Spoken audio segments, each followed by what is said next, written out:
এই লোকটা একজন অদৃশ্য নিনজার কারণে ভীষণ বিরক্ত হয়ে গিয়েছিল। তাই সে নিনজার থেকে মুক্তি পাওয়ার জন্য এক মহাগুরুর কাছে অনুরোধ করে যেন তার সারা শরীরে বুদ্ধের মন্ত্র লিখে দেওয়া হয়।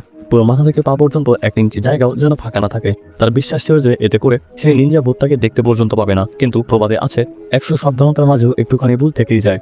ঠিক যেমনটা এই গুরু করে ফেলে। সে একটা ছোট কিন্তু খুবই গুরুত্বপূর্ণ জায়গায় মন্ত্র লেখা ভুলে যায়, আর সেই ভুলেই লোকটার জীবন বিপদে পড়ে। এক রাতে যখন গভীর অন্ধকারে ভয়ের হাওয়া বইছিল, তখন হঠাৎ সে নিনজা ভূত বিনা নিমন্ত্রণে লোকটার উঠোনে দাঁড়িয়ে তার নাম ধরে ডাকতে লাগে।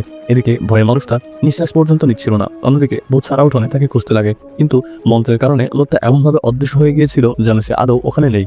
আর এই গুরু তাকে সতর্ক করে দিয়েছিল যে যাই হোক না কেন কখনোই কোনো আওয়াজ করবে না। তাই এই মানুষটাও সেই কথা মাথায় গেঁথে রেখেছিল। এদিকে ভূত ব্যাকুল হয়ে ওঠে, কারণ তাকে এই লোকটাকে ধরে নিয়ে যেতেই হবে। কিন্তু লোকটা কোথায় আছে সেটা দেখাই যাচ্ছিল না। এমন সময় হঠাৎ তার চোখে পড়ে মাটির একটা পিয়ানো রাখা হয়েছে। আর আশ্চর্যের ব্যাপার, সেই পিয়ানোর উপরে বাতাসে দুটো বড় বড় কান ঝুলছে। এটা দেখে সে সাথে সাথে বোঝা যায় ওই লোকটি হয়তো কোনো অদৃশ্য হওয়ার জাদু করেছে, আর এই কান নিশ্চয়ই তারই হবে। তাই ভূত সরাসরি গিয়ে কানের কাছে দাঁড়ায় এবং একটা কানকে শক্ত করে ধরে এমনভাবে জোরে মাটিতে আছাড় মারে যেন কোনো বস্তা ফেলে দিচ্ছে। মানুষটা ব্যথায় ছটফট করে ওঠে, তবু মুখ থেকে কোনো শব্দ বের করে না, কারণ সে জানতো যদি একটা শব্দ বের হয় তবে সে শেষ হয়ে যাবে। এদিকে ভূত এবার ভীষণ রেগে যায় আর সমস্ত শক্তি দিয়ে ওই লোকটার একটা কান টেনে ছিঁড়ে ফেলে। পরবর্তী পার্ট দেখতে ভিডিওটিতে একটি লাইক দিয়ে চ্যানেলটি সাবস্ক্রাইব করে আমাদের সাথেই থাকুন।